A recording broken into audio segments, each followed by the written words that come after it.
covered so much information that pretty much no one got any information at all because we just covered so much so fast. So what I'm going to do is shorten it up. Today is more of like an introduction to talk about what it really means to be a game official. Um, and why we call this the educational perspective. There's actually three different uh, pyramid is a triangle to the training, and we're going to cover that here in a little bit. The first one is the educational part, which we're going to be doing here on Zoom. The other part has to be done hands-on, and we'll talk about that here in a little bit. But the whole purpose of this is to get everybody in the right mindset going forward. The mindset I want you all to have when you think about being a game official. First and foremost, is not being a coach, is not being a player, is not being a parent or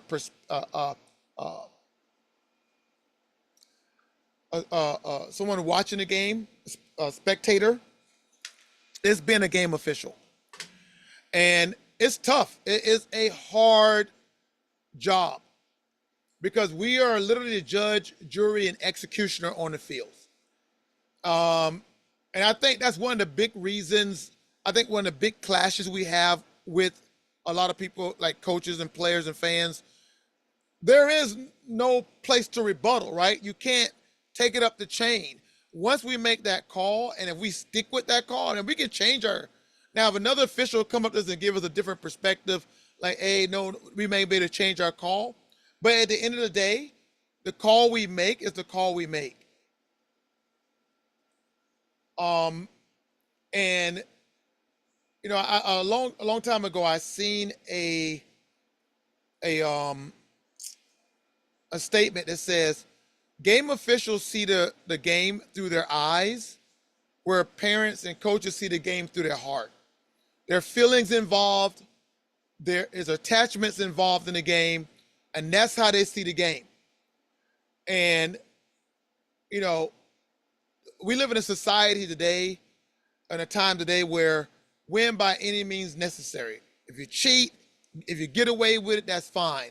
We see coaches lying on birth certificates, trying to get older kids to play on a younger kid's bracket because all that matters is the win. And you're going to find out that there's a lot of gambling that goes on in these games.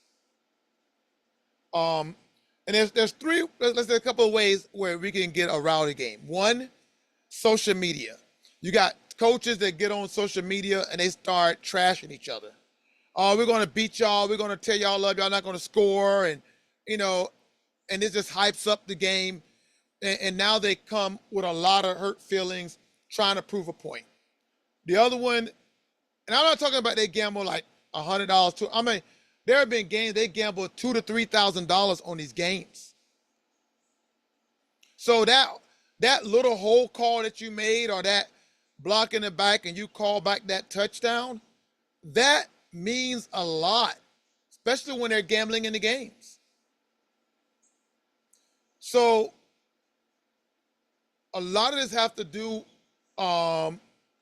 with how we call the game and things of that nature. So let's go ahead and get out of this first screen.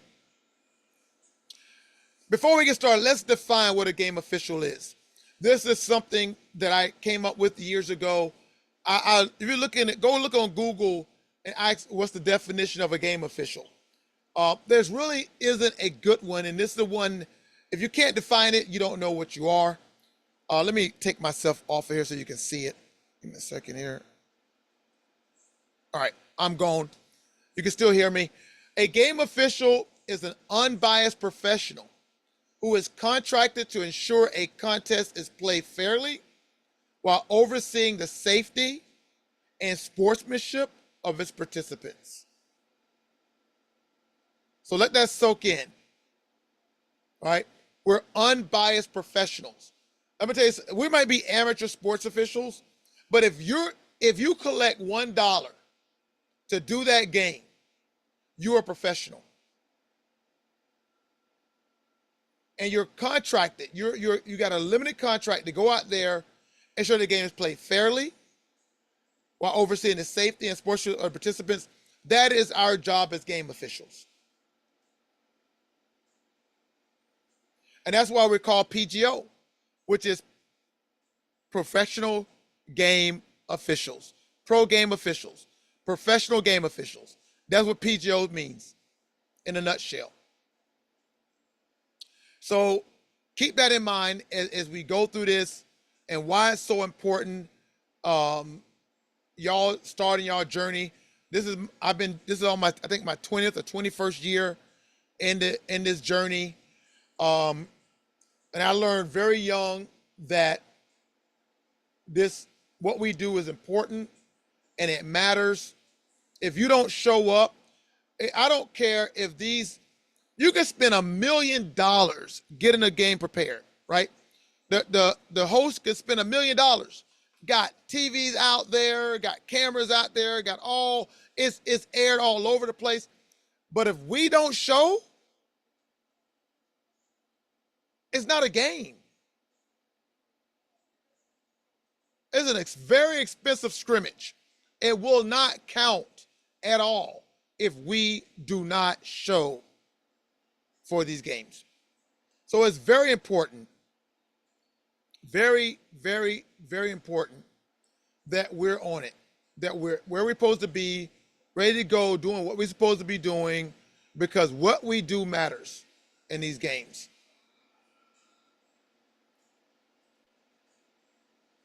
So what's the objective of what we're going to be doing over the next few weeks?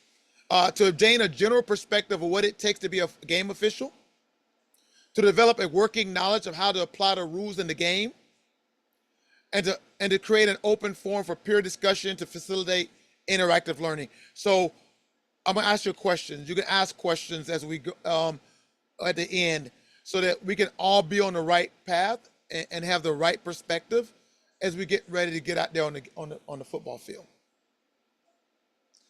So I've been doing this for 18 plus years. We used to be called FASO, Florida Association of Sports Officials, FASO.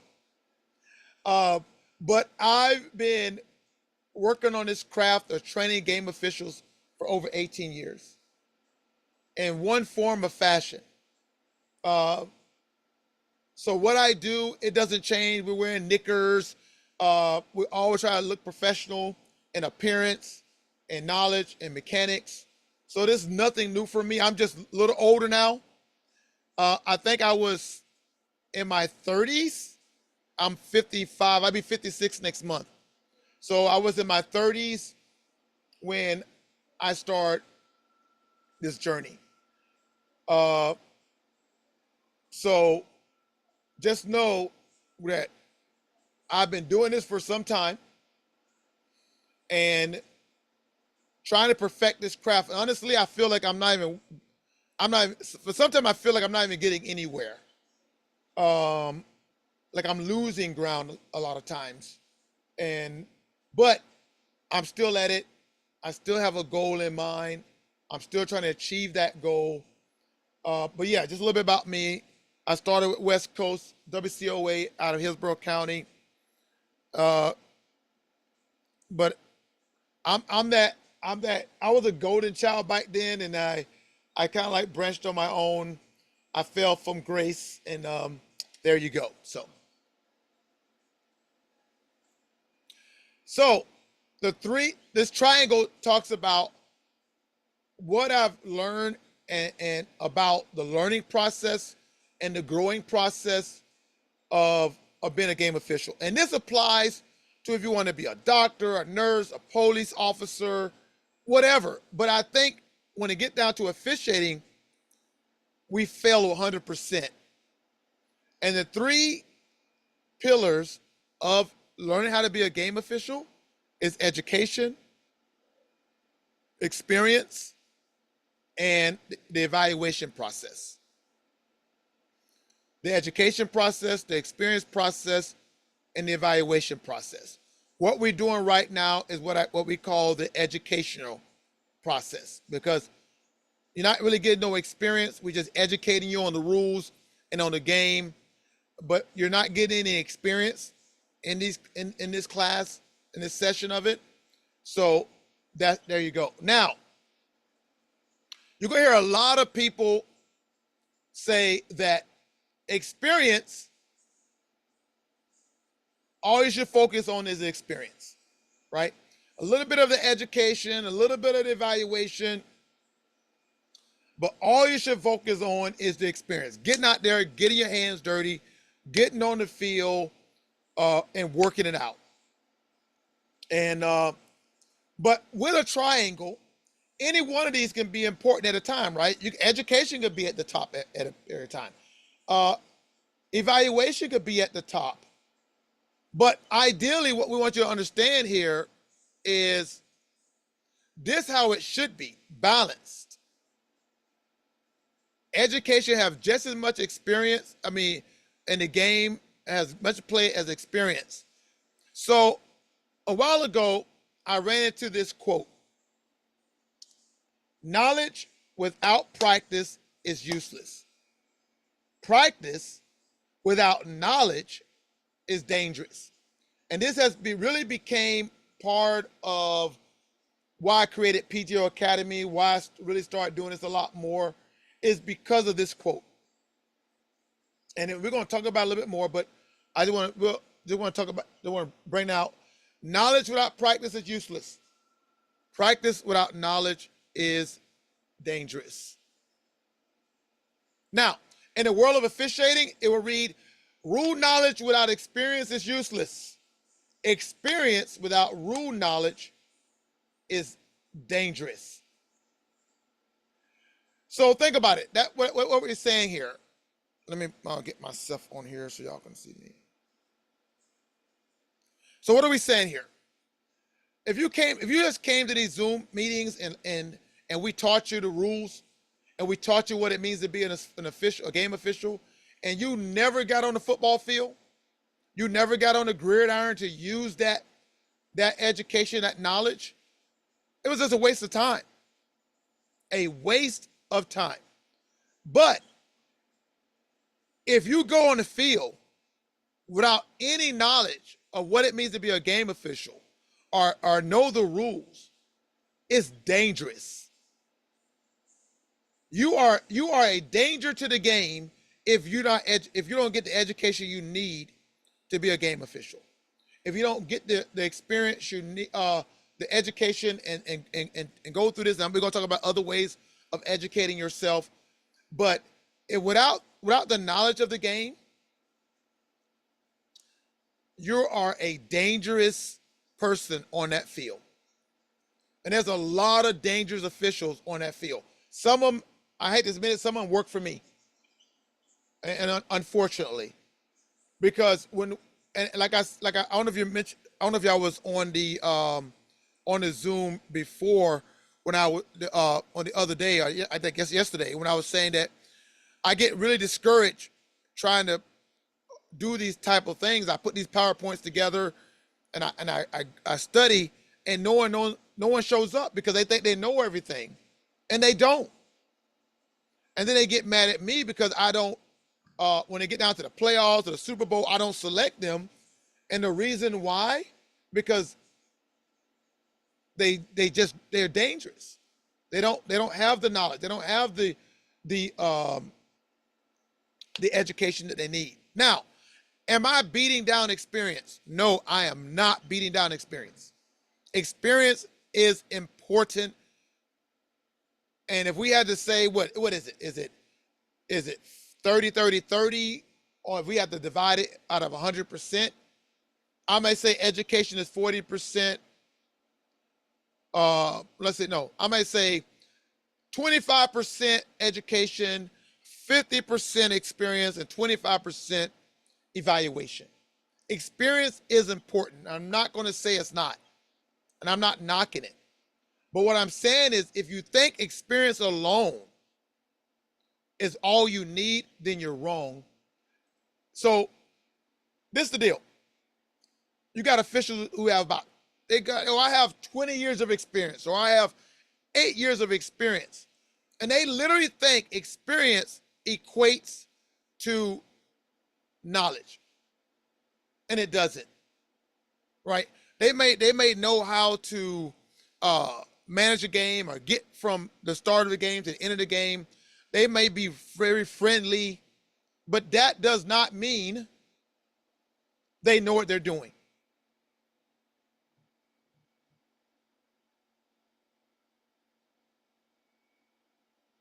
All right? Doesn't mean it. All right? Experience is a false equivalent to the substitute of education. You need all of it. What if I told you, hey, I want to be a doctor, and I want to be a heart surgeon, and I'm just going to go off experience. I don't need to be educated on where the heart is, or I don't need to be educated on the tools I need. All I need is experience. Just cut you open, and go for it. Your degree, your diploma, your master's degree, your doctorate, it tells everyone that not only do you have the education, and then you have to go to what internship to get that experience. And then you are evaluated in your intern to say, okay, yes, they got the education, they got the experience, we evaluated them. Yes, now they're a doctor. But you need all of that. So don't knock the education part. This is very important. You're gonna hear officials tell you, oh, you don't need all that. You don't need all that. Just come out here and get on the field. They're gonna say, didn't you haven't you coached before, right? You played before, right? So you good to go.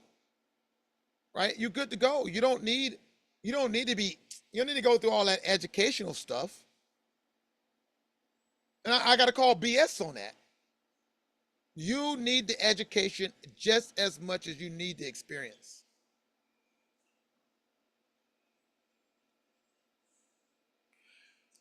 This comes out of NFHS rule book, and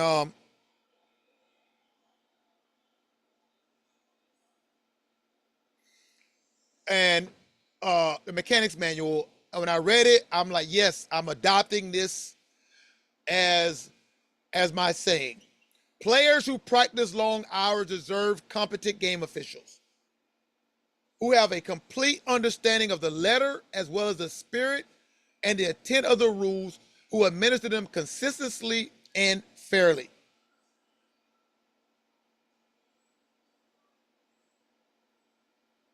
All right? This is important. So, how do we become competent game officials? Like I said, through education, through experience, and through being evaluated by your peers. However, let's talk more about the educational part here. That's what we're talking about here. So, a lot of y'all are going to be doing youth football. I got it. We all have to start youth before we can try to go to high school. However, the high school rules is our foundation that we build upon. Now, if you do like Mid-Florida, Florida Elite, they may modify the rules because they're dealing with younger players, and they're going to modify the rules to fit within their skill level of their players. However, you have to start right here. Get into the rule book, the case book, and the mechanics manual. These are the three basic books that, as a game official, that you need to start to read, get into,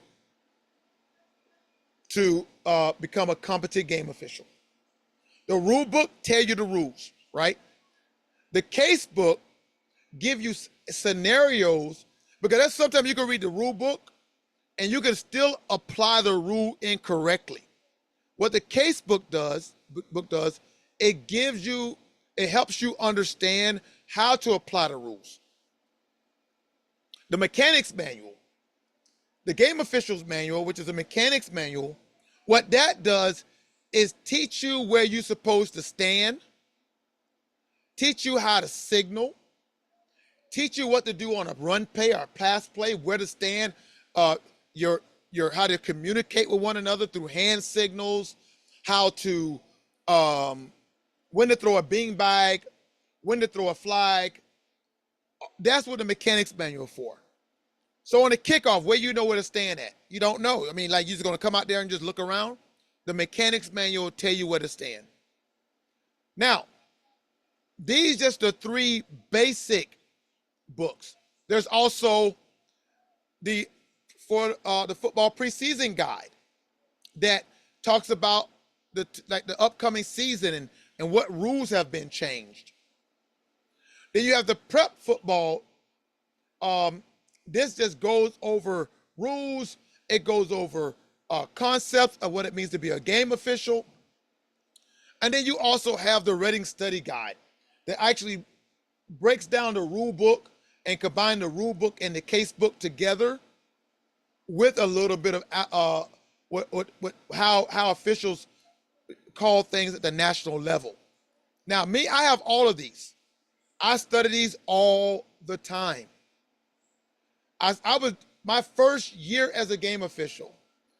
I was into these studies, and I believe this will help compel me to the front of the line, because I was doing this when nobody else was doing it. When no coach, when no other referees. I have been referee 10 years, and I'm educating them, because they thought that all they needed to have was experience without having the knowledge of the game.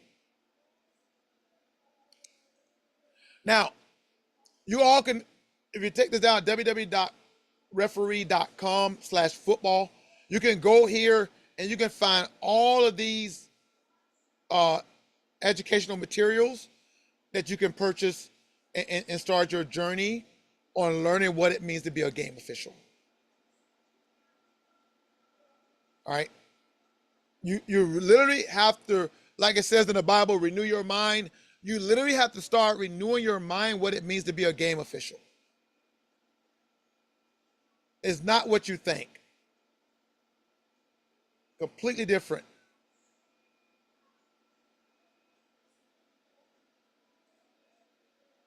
Now, let's talk about some secondhand learning, how people learn football. Let's talk about some of the pitfalls of that type of learning. Because I get it, a lot of people don't like to read no more. Reading is not fundamental anymore. And people they want to learn from other people. They want other people to teach them the rules. Which I get it. I mean, I'm going to be teaching you the rules. But I'm a second hand. I'm not your first hand, all right?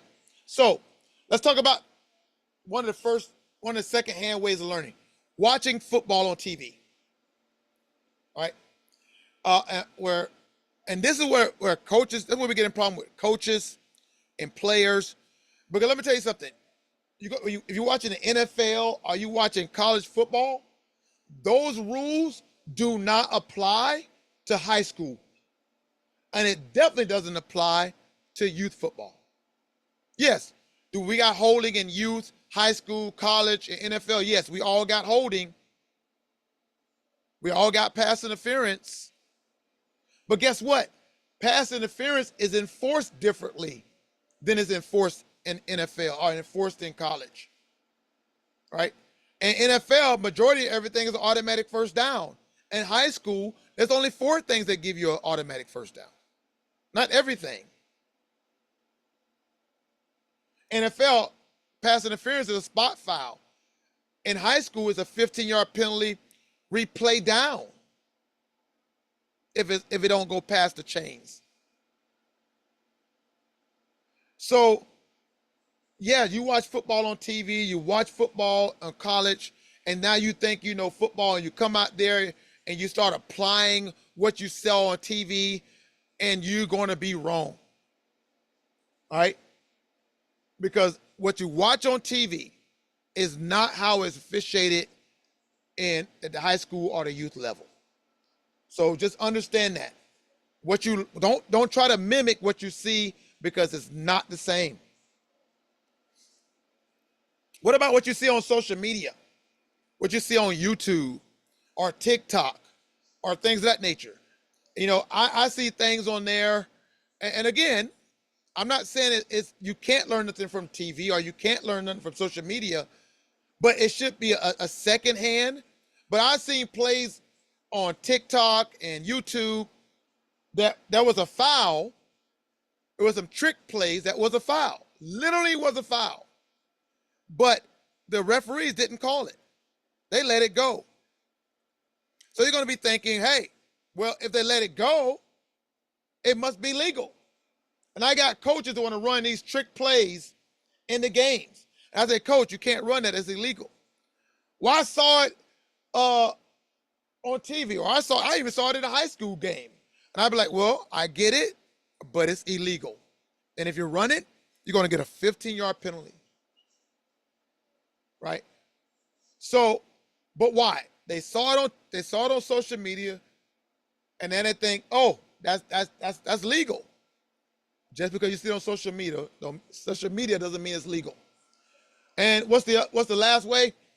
Somebody like me teaching you the rules. Now, when I sit here and lie to you, man, I'm not going to lie to you about the rule. I'm not going to tell you something wrong.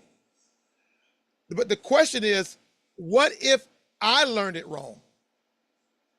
What if I didn't got into the rule books and someone told me, and then I give you a watered down version of what someone told me? So now you're going to think that's a rule. I remember when NFL took out the 5-yard face mask out of their rules. It's still in high school football. And I remember I was doing a game, and this guy said, I'm a referee. And there's no more 5-yard face masks. And I'm like, what? He's like, I said, well, show me in the rule book. Well, I don't have my rule book on me. I said, well, I'm telling you that there's still a 5-yard penalty, and I can show you in the rule book where it says it at. So show me in the rule book where it doesn't say it at. Right? Or, there's an unsportsmanlike conduct. They want to call back a touchdown. I'm like, we don't do that in high school football. You may do that in college, but in high school football, we don't call back touchdowns for unsportsmanlike conduct fouls. But again, if the only way you learn football rules is by what I tell you, or by what you see on TV, or you see on social media, guaranteed you're going to have half of it wrong, or majority of it's wrong. So let's not look at this of these ways of learning football and through these second-hand ways of learning. Now, don't get me wrong. Do they have their place? Yes. But it should be backed up by what you read yourself. Right? If I tell you, hey, this is a rule, ask me, well, what can I find out in the rule book? I want to read it. What can I find out in the mechanics manual? I want to read it. Well, I don't know. I don't know where it's at. Well then, then why should I take what you're saying as being factual or true if you don't even know where you can find it in the rule book or the mechanics manual? So I'm letting you guys know right now, because you're starting in official. A lot of y'all won't be able to work with me, unfortunately. You're going to work with all types of officials, all types. Some of them are going to know what they're talking about, and some are going to think they know what they're talking about, and some are not going to know what they're talking about. But they're all going to try to give you advice. Take it with a grain of salt. Ask questions. Ask them, where can you find this in the rule book? Ask them, do you even have a rule book? Do you even own a rule book? Half of these officials don't even own a rule book. I'm not talking about the Florida Elite rule book. I'm not talking about the Mid-Florida rule book. I'm talking about the National Federation High School rule book. And if they do own one, they don't even open it up. They get it and they just set it down like, oh, I know everything, when they don't. All right. Um, so we're almost done. If you want to improve your game as a game official, then we're going to look at the acronym of ROAR. ROAR. ROAR. And if you keep this in mind, then I guarantee you have no problem as a game official. Let's go over it. 1, read and study the rule book consistently. I tell you what, when I get into the rule book, I literally read this rule book right here from front to cover, the whole thing. The case book, the mechanics manual, from cover to cover, I read this book, cover to cover. Well, by the time you're going to know I read it because it's going to be falling apart by the time I get done with it. I just got it. It's a new book. If I show you my old one, you'll see what I'm talking about if I can find it. But you got to read it. Spend about 30 minutes. Just start. I would say start in rule 2. Learn the definitions. Because I'll tell you what, one of my pet peeves. When I hear you tell me defense is offsides, that's a pet peeve of mine. Because offsides is not a National Federation high school rule. It's not a penalty. Offsides is not a penalty at a high school level. That word don't even exist in our vocabulary. Offsides exist in college, and it exists in the NFL. In high school, we call it encroachment because it's a dead ball foul. Offsides in college and the NFL is a live ball foul. I mean, you let the play go, and then the offense get to choose if they want to enforce the offsides on the defense or not. But encroachment applies to offense and defense. That's when any part of the body, other than the snappers, in that neutral zone before the snap is a dead ball foul. It's called encroachment. And I hear a lot of it, there was offsides. And I let it go because I know what they're trying to say. But honestly, a couple of years ago, I gave an exam, and I put offsides is when the defense in the neutral zone. And if you would have said true, you would have got it wrong because offsides is not a word in our vocabulary. We don't use the word offsides because it don't exist. All right. But get into the rule book. Read it consistently. 30 minutes. If you don't, how do I get a rule book? www.referee.com/football.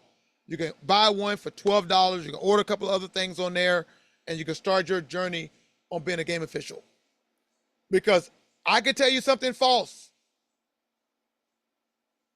You got to read the rule book for yourself and the case book so that if I tell you something wrong, you'll be like, hey, Andre, you're wrong. 2, officiate at every chance you get. Let me tell you my history when I started. When I started officiating, I joined West Coast, and it was my first year as a game official. And it took about 4 to 5 years to get on a high school game. And somebody told me, hey, man, the best way to get on a high school crew is be a bike judge. Well, in youth football, we only did 4-man. A bike judge is a 5-man crew, or 5-person crew. So I'm like, what am I going to do? And back then, they was only giving us 2 games. We was only getting paid for 2 games. And back then, it was $35 a game. About 20 years ago, we was getting paid $35 a game. And we was at the Skyway Park on T-Mobile when they existed. So you know what I did? I went out there at 8 o'clock. Let's say my game was at noon. I had a game at noon. I had a game at 1 or 2. They only gave you 2 games. They may give you some games on the clock. But you only worked 2 games back then. I mean, officials now, they cry if they don't get 4 or 5 games. Back then, we only worked 2 games.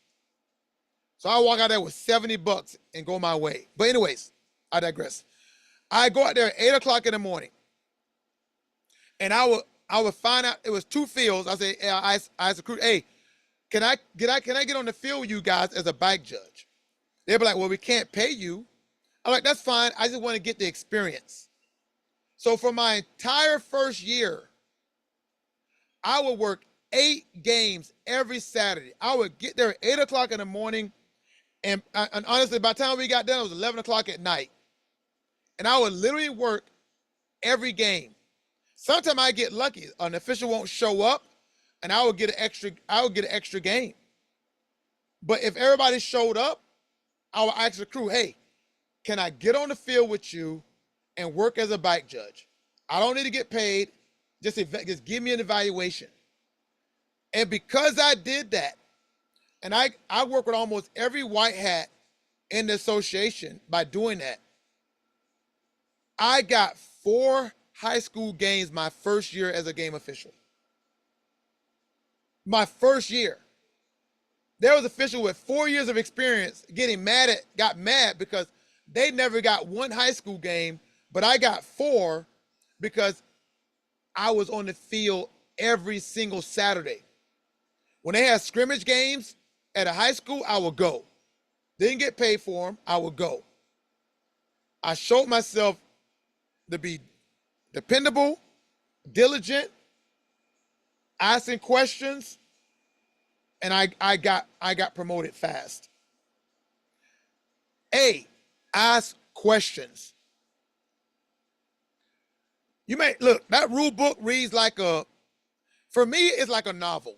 For you, it may be dry as hockey sticks.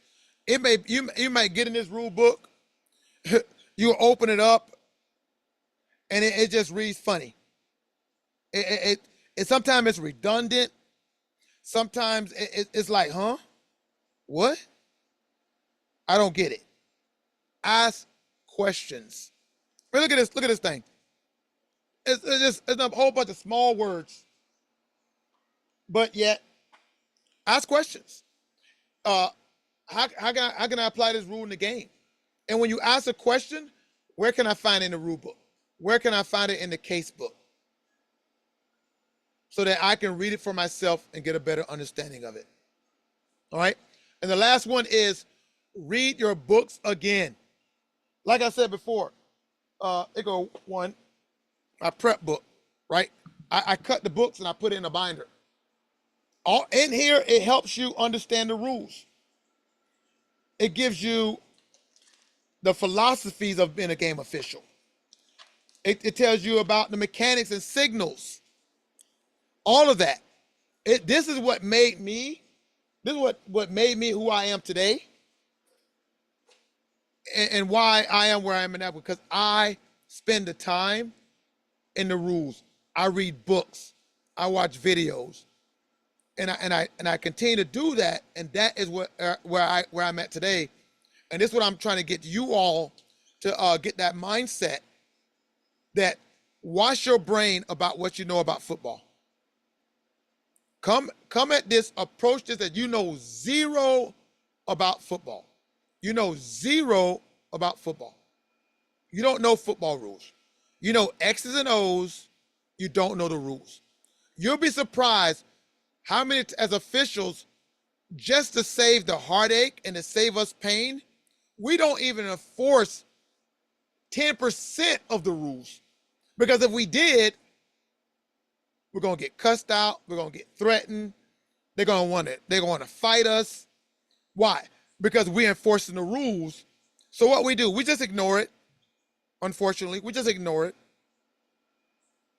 Because if we enforce the rules, and as y'all learn the rules, you'll be like, oh, I didn't know that was a rule. Yeah, that's a rule. And I've been trying to educate coaches. I've been trying to set up a platform to do this. And 20 years, I haven't came up with one yet. Maybe one of y'all may help me out with it. But understand that what you're going to learn over the next few weeks is going to blow your mind what it means to be a game official and what the rules really mean. All right? And so that's it. If you want to go ahead and unmute yourself